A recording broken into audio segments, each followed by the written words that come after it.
Saya tanya sekali lagi, lebih lama tinggal di rumah yang kita bangun atau lebih lama di kuburan?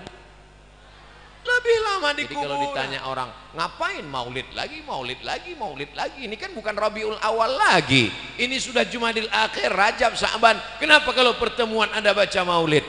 Berharap syafaat Rasulullah sallallahu alaihi wasallam. Mudah-mudahan saat mau sakratul maut itu orang yang suka bersolawat dibantu waktu sakratul maut ringan. Allahumma hawwin alaina fi sakaratil. Ketika ruhnya keluar, lalu kemudian pertanyaan mungkar nakirnya dapat solawat dimudahkan. Ma rabbuka, man nabiyuka, ma imamuka, ma qiblatuka, man ikhwanuka. Kemudian nanti ketika dibangkitkan di padang mahsyar, idza sama'um fatarat wa idzal kawakibun tasarat wa idzal bi'aru fujirat wa idzal quburu bu'sirat. Ketika dibangkitkan di kubur dimudahkan. Ketika ditimbang amalnya, fa amma man saqulat mawazinuh, siapa yang berat timbangannya, fahuwa fi 'ishatir radiyah, maka dialah hidupnya diridhai Allah. Tapi jangan gara-gara ayat ini ibu enggak diet lagi.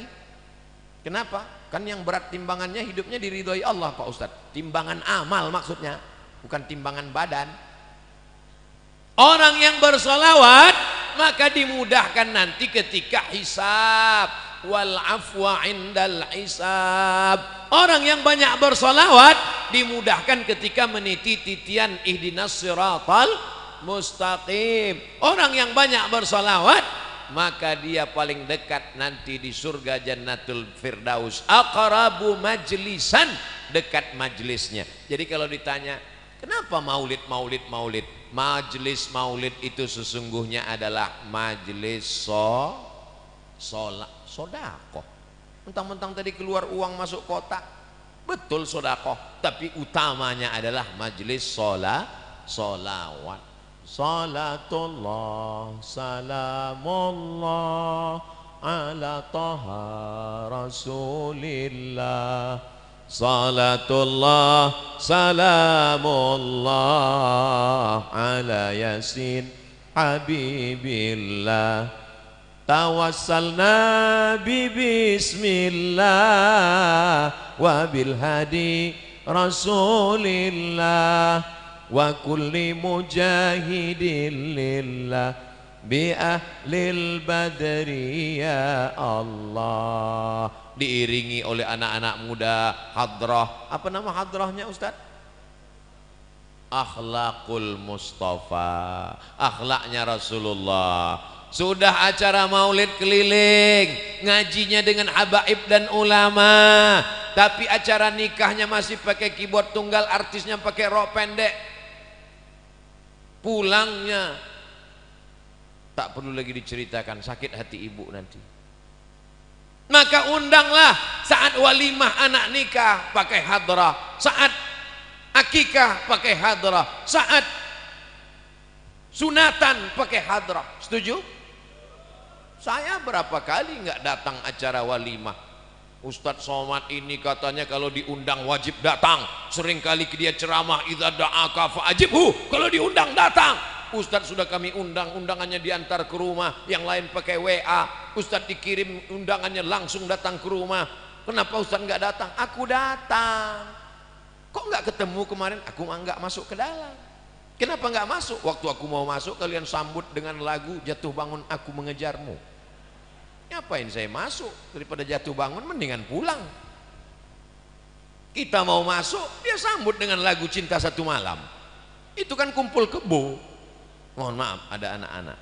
Dia sambut dengan lagu Selimut Tetangga. Ngapain dibahas? Ini perbuatan maksiat. Selingkuh itu indah. Nauzubillah. Lagu-lagu itu menginspirasi, mengajak orang berselawat kepada Nabi. Iramanya indah-indah, dilakukan oleh anak muda. Saya senang sekali malam ini yang menyanyikan hadrah itu anak-anak muda laki-laki. Laki-laki semua tadi kan? Kadang ini ada maulid Nabi yang nyanyi perempuan, lagunya biasa aja, lipstiknya 2 inci. Perempuan itu suaranya bagus baca Quran, suaranya bagus sholawatan, tapi kalau dilihat laki-laki yang tidak mahram, suami orang melihat istri orang. Banyak perempuan pakai jilbab bagus, pakai baju bagus, wajahnya glowing di depan suami orang, di depan istrinya sendiri seperti mak lampir, nyi blorong, sundel bolong, suster ngesot. Loh, hafal semua nih Pak Ustadz. Jamaah yang dimuliakan Allah. Tapi malam ini Masya Allah tabarakallah, majelis salawat kita insya Allah diridhai Allah, disenangi Rasulullah. Kenapa? Karena tidak campur antara laki-laki dan perempuan. Tuh kok ada perempuan, mereka terjebak di tengah laki-laki. Masya Allah tabarakallah. Ini yang baik-baik ini kita bawa insya Allah. Apa pelajaran dari Bekasi? Silaturahimnya terjaga. Apa pelajaran dari Bekasi? Cerita judulnya tepat mengingat mati, supaya masyarakat ini diingatkan pada mati. Wa kafa bil mauti wa'iza.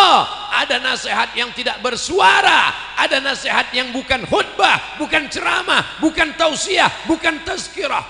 Dia diam 1000 bahasa. Nasihat itu bernama mati. Siapa yang menasihati Ustadz Abdul Somad? Enggak ada. Enggak ada orang menasihati saya sampai sekarang. Saya datang ke Kiai, Kiai tolong nasihati saya. Saya kalau tausiah, saya cari para alim ulama yang tua-tua, yang sepuh-sepuh, minta nasihat, minta doa. Mereka enggak kasih nasihat. Mereka katakan, ya Ustadz sudah tahulah, sama-sama saja kita berdoa kepada Allah. Nasihat yang paling dalam yang masuk ke dalam otak dan hati saya adalah ketika melihat orang mati terbujur kaku, yang selama ini dihormati, dibanggakan, dimuliakan, disanjung tinggi. Kalau datang disambut dengan baleho dan karpet warna merah, tapi lalu kemudian ketika mati menghadap Allah terbujur di ruang tamu dan tidak sampai 24 jam dibawa keluar. Rumahnya rumah dia, yang membangunnya dia, yang beli tanahnya dia, yang cari arsiteknya dia, yang mengumpulkan uangnya dia. Tapi kalau sudah meninggal dunia, sejengkal pun di rumah itu tidak ada yang bersedia menampung dia. Tempatnya tetap di TPU, tempat taman pemakaman umum. Ada rumah yang dibangun, ada rumah yang dikendalikan, ada rumah yang diatur. Sekian tahun nabung untuk buat rumah. Rumahmu berapa harganya? 3M. Wow, hebat sekali 3M, 3 kali minjam. Ada rumah yang tidak pernah kita lihat, rumah yang tidak pernah kita jenguk, rumah yang tidak pernah kita pedulikan, tapi kita akan tinggal di sana. Lebih lama di rumah kita atau di taman pemakaman umum? Saya tanya sekali lagi, lebih lama tinggal di rumah yang kita bangun atau lebih lama di kuburan? Lebih lama di kuburan. Di rumah kita paling kita tempati, ada orang menempati rumahnya sampai 100 tahun? Enggak ada. Paling kita tempati rumah kita itu paling lama 50 tahun. Itu pun kalau umur kita 75 tahun. Umur 25 bangun rumah atau mewarisi rumah bapaknya. Kita cerita bukan rumah bapak kita, bukan rumah kakek kita, rumah kita tempati cuma 50 tahun. Setelah itu kita masuk liang lahat. Yang meninggal tahun 1945 saat ditembak oleh Belanda, sampai sekarang berarti dia sudah dikubur berapa tahun?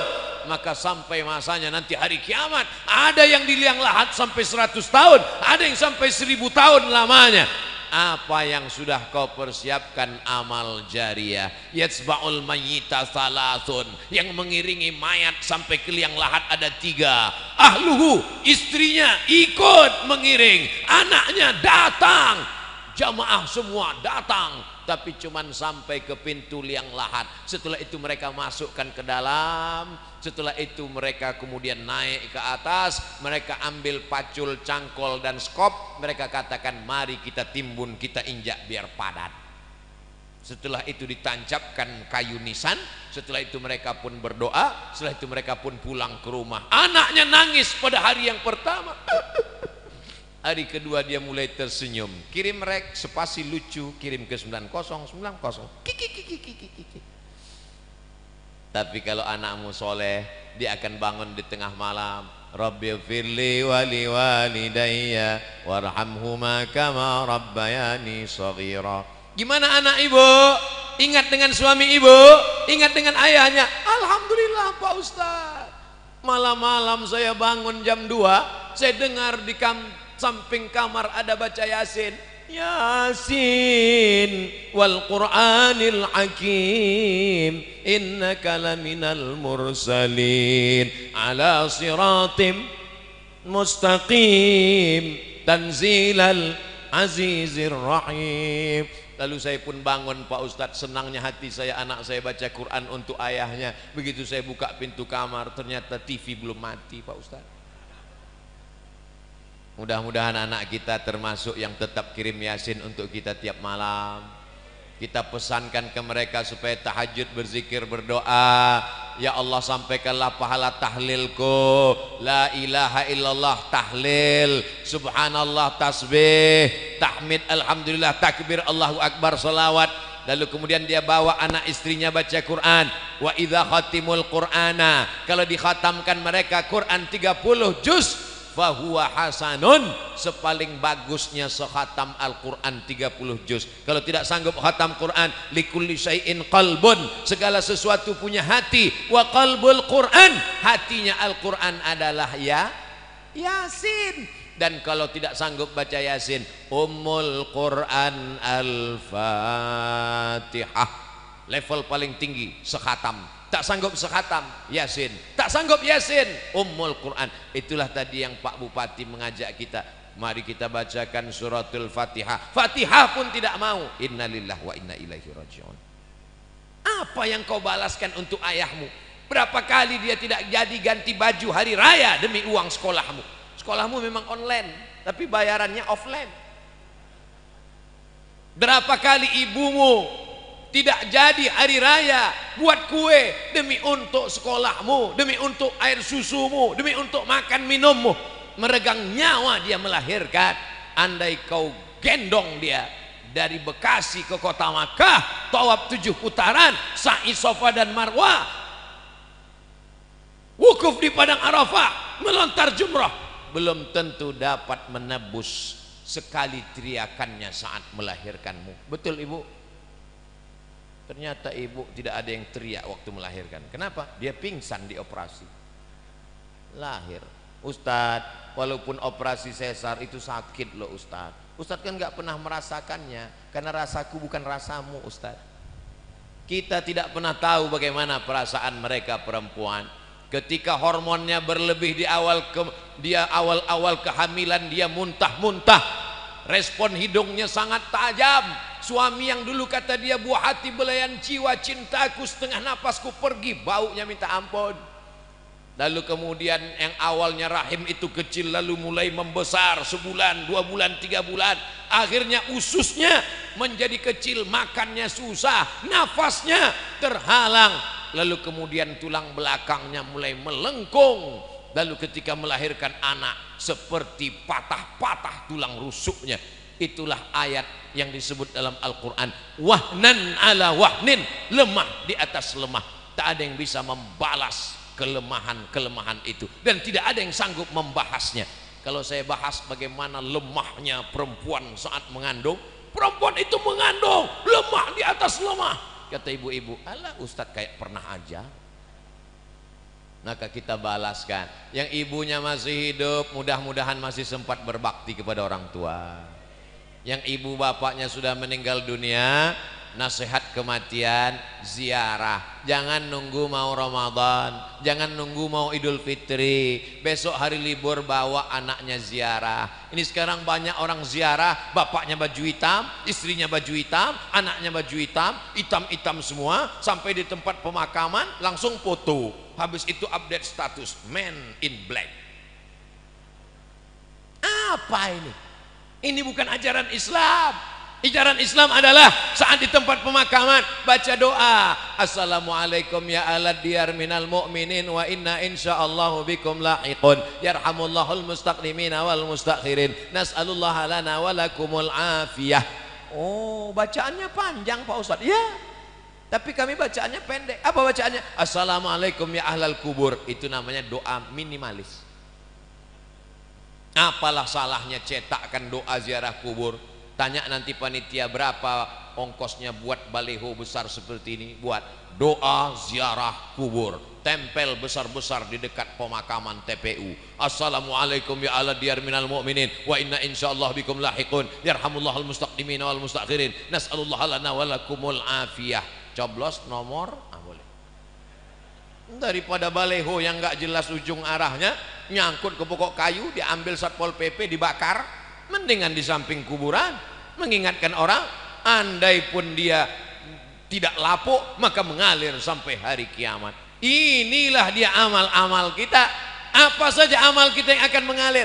Waladun salihun, anak yang soleh, shadaqatun jariyah, itulah uang yang masuk ke dalam kotak-kotak tadi. Beli semen, batu bata, kerikil, atap, tenda, lampu, AC, mihrab, mimbar, kipas angin, itu semua akan mengalir. Siapa yang mewakafkan tanah masjid ini dulu? Siapa yang membangunnya? Siapa yang ngasih semen? Siapa yang ngasih kosen? Siapa yang ngasih kaca? Kita tidak tahu, tapi pahalanya dari mulai tadi petang sampai malam, sampai sholat subuh besok, zuhur, asar, maghrib, isya, subuh, zuhur, asar, maghrib, isya, Ramadan, tarawih, witir, idul fitri, idul adha, hari raya kurban, sampai hari kiamat, mengalir pahalanya ke liang lahat. Mudah-mudahan sebelum mati kita sempat bangun masjid. Masjid apa namanya? Masjid Al-Mustaqim. Siapa yang buat? Pak Kapolsek. Masjid apa namanya? Masjid As-Somad. Siapa yang buat? Ustadz Somad. Sudah ada? Belum lagi. Tapi insya Allah kalau kita berniat sebelum mati mesti ada. Saya diundang ke Jambi, diajak untuk meresmikan masjid. Jalannya jauh, naik mobil. Dalam hati saya, mau dibawa kemana lah ini? Begitu sampai, musola kecil. Ya Allah, apa kelebihan musola ini? Apa kelebihannya? Berikut ini mari kita dengarkan kata sambutan dari Bapak Kapolsek. Saya sebagai Kapolsek, kumisnya melintang. Saya sebagai Kapolsek di tempat ini, Pak Ustadz risau karena tidak ada tempat sholat. Orang sholat di kamar. Maka saya kumpulkan di antara anak-anak buah saya. Kita beli semen, batu bata, akhirnya jadilah musola ini. Dan saya bertekad kalau siap, yang meresmikannya adalah Ustadz Somad. Oh, begitu kronologisnya. Dan orang tidak berani nolak. Kasih semen, siap. Jadilah musola. Jabatanmu tak lama, tapi yang kekal abadi adalah masjid. Presiden kita, proklamator kita, Insinyur Soekarno cerdas. Di saat Indonesia tidak semakmur sekarang, uangnya tidak banyak, baru saja diserang oleh Belanda dan Jepang, dia sempat berpikir untuk membangun masjid terbesar di Asia Tenggara. Itulah dia Masjid Istiqlal. Sampai Presiden Amerika pun masuk ke dalam. Semua orang-orang yang masuk ke dalam Masjid Istiqlal itu kalau masuk berdecak kagum seperti melihat kucing. Wow, amazing, kata dia. Apa amazingnya? Tiangnya banyak sekali, kata dia. Luar biasa. Sampai sekarang mengalir pahalanya sampai hari kiamat. Berganti lagi zaman, akhirnya setiap kabupaten, setiap kota di Indonesia ada masjid, punya ciri khas. Apa dia? Bangunannya tidak pakai kubah, tapi pakai atap seperti masjid kerajaan Islam Demak, bangunan Wali Songo. Dan itulah dia sampai sekarang disebut dengan Masjid Muslim Pancasila. Sampai hari kiamat akan mengalir pahalanya. Maka kita pun berpikir, jangan mati sebelum bangun masjid. Saya nggak bisa bangun masjid Pak Ustadz, bangun musola nggak apa-apa. Surau Pak Ustadz, oke. Langgar Pak Ustadz, nggak apa-apa. Orang Jawa dilanggar nggak mati, karena dia berzikir di dalam langgar, dalam surau. Hanya saja surau, langgar dan musola tetap di dalamnya usolli sunnatan tahiyatal masjid, karena di sana ada sholat 5 waktu, subuh, zuhur, asar, maghrib, isya. Bedanya cuman nggak ada sholat Jumat. Di masjid kita ini ada, ini surau apa langgar apa musola? Ini masjid. Dari mana Ustaz tahu masjid? Ada mimbarnya, ada sholat Jumat. Di tempat kami ada mimbar Pak Ustadz, tapi nggak ada sholat Jumatnya. Berarti itu mimbar dangdut. Mimbar tempat khotib naik ke atas menyampaikan khutbah, usikum wa nafsi bitaqwallah, aku pesankan kepada kamu, takutlah kepada Allah. Laki-laki yang gagah perkasa, sehat, tidak musafir, tidak sakit, maka dia mesti mendengar wasiat takwa yang disampaikan dari mimbar. Kenapa tablik akbar kita tidak dibuat di dalam masjid? Barulah sadar, karena kalau dibuat dalam masjid tidak muat. Ini masjid nampaknya kekurangan, bukan kekurangan jamaah. Banyak sekarang masjid kekurangan jamaah, tapi di Bekasi masjid kekurangan tempat. Insya Allah panjang umur sehat badan, masjid ini semakin besar insya Allah, amin. Kalau mau tahu berhasilnya tablik akbar malam ini, lihat subuh besok. Kalau subuh besok sopnya bertambah, berhasil. Tapi kalau cuman pemain inti yang azan tetap itu, as-salatu khairum minan naum, hancurlah kita. Tapi begitu besok as-salatu khairum minan naumnya luar biasa. As-salatu khairum minan naum. Semangat anak, bangun, datang dia ke masjid semua. Alhamdulillah Pak Ustadz, sejak Ustadz Somad tausiah kemarin, anak saya rajin sholat duha Pak Ustadz. Cuman ada yang mengganggu pikiran saya. Kenapa Bu? Doanya pakai kunut. Itu namanya subuh kesiangan Bu. Pas ditanya sama ibunya, kenapa kamu sholat subuhnya jam 8? Masih syukur aku sholat subuh, kawanku nggak sholat sama sekali. Ini logika terbalik, otaknya sungsang. Kalau mau lihat dunia boleh lihat ke bawah, tapi kalau untuk akhirat, lihatlah orang yang istiqomah ke masjid subuh, zuhur, asar, maghrib, isya, masjid ke masjid ke masjid. Lihat tuh anak muda ke masjid terus, tertulis di bajunya biker subuhan. Zuhur hilang,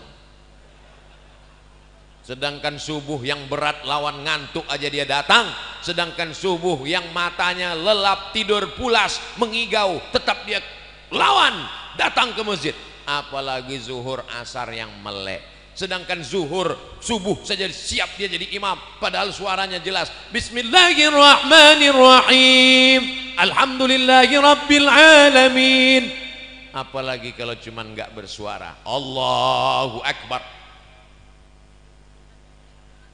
Memang berawal kalau mau jadi imam, imam zuhur dan imam asar, anak-anak muda. Nanti kalau ditanya, datang anak gadis, anak-anak cewek bilang, bang, aku siap jadi, aku ingin mencari imam, aku siap, tapi zuhur dan asar ya. Maka kalian pun mesti pintar-pintar. Kalau mau tulis update status besok, aku mau cari imam maghrib, subuh, dan isya. Yang zuhur ngantri dulu. Berawal dari keterpaksaan, berubah menjadi kebutuhan, akhirnya kebiasaan. Allah bisa karena biasa. Tadi tausiah saya mulai jam 9 kurang 10, sekarang jam 10 kurang 10, 60 menit kita bersama sesuai tertulis di botol minuman santri. Oh, botolnya kecil 330, berarti udah lewat, mestinya setengah jam tadi. Tapi orang Bekasi ini cerdas, dia buat sesuatu yang berkesan, dia kasih susu. Masya Allah, tabarakallah. Ustadz nggak boleh minum air manis karena suaranya menggelegar, tenggorokannya panas. Dikasih air manis yang panas, suaranya hilang, pita lehernya rusak. Nanti umurnya sekian ceramahnya, apa kabar? Serba salah. Nanti dikasih air putih, katanya panitianya nggak respon. Dikasih air susu, air teh, katanya wah susah sekali Ustadz Abdul Somad ini. Enggak, Ustadz Somad tidak pernah mempersulit, mempersusah orang. Kalau bisa dipermudah, kenapa dipersulit? Yassiru, mudahkan urusan orang. Ngundang Ustadz Abdul Somad nggak perlu pakai proposal. Ngundang Ustadz Abdul Somad katanya sulit, mesti kirim DP, mesti pakai pesawat kelas eksekutif, mesti dijemput dengan private jet, mesti dijemput. Hoax, bohong, penipu. Ustadz berapa kali datang ke Jakarta dalam setahun? Jabodetabek, Jakarta, Depok, Bogor, Bekasi, setahun datang 3 kali. Berarti 4 bulan sekali. Selama 4 bulan datang 3 hari. Tausiahnya 1 hari 3 kali. Jumat, Sabtu, Ahad. Jumat 3 kali, pagi, siang, malam. Sabtu 3 kali, pagi, siang, malam. Ahad 2 kali, pagi, siang, besok pulang. 3 kali, seperti makan obat.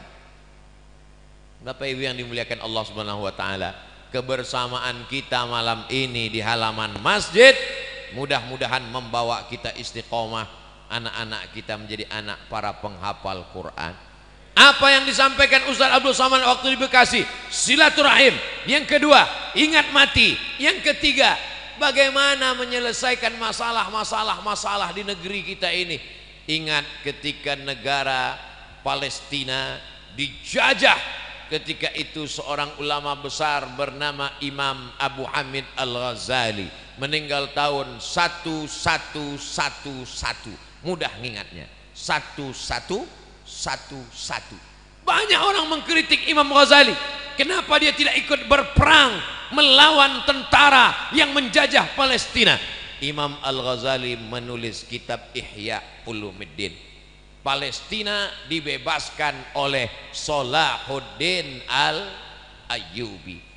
Salahuddin, orang barat susah menyebut Salahuddin, menyebutnya Sultan Saladin. Salahuddin Al-Ayyubi. Kapan Salahuddin Al-Ayyubi lahir? 1138. Ingat itu. Ternyata doa dari seorang ulama yang mustajab wali Allah melahirkan seorang pemimpin yang luar biasa.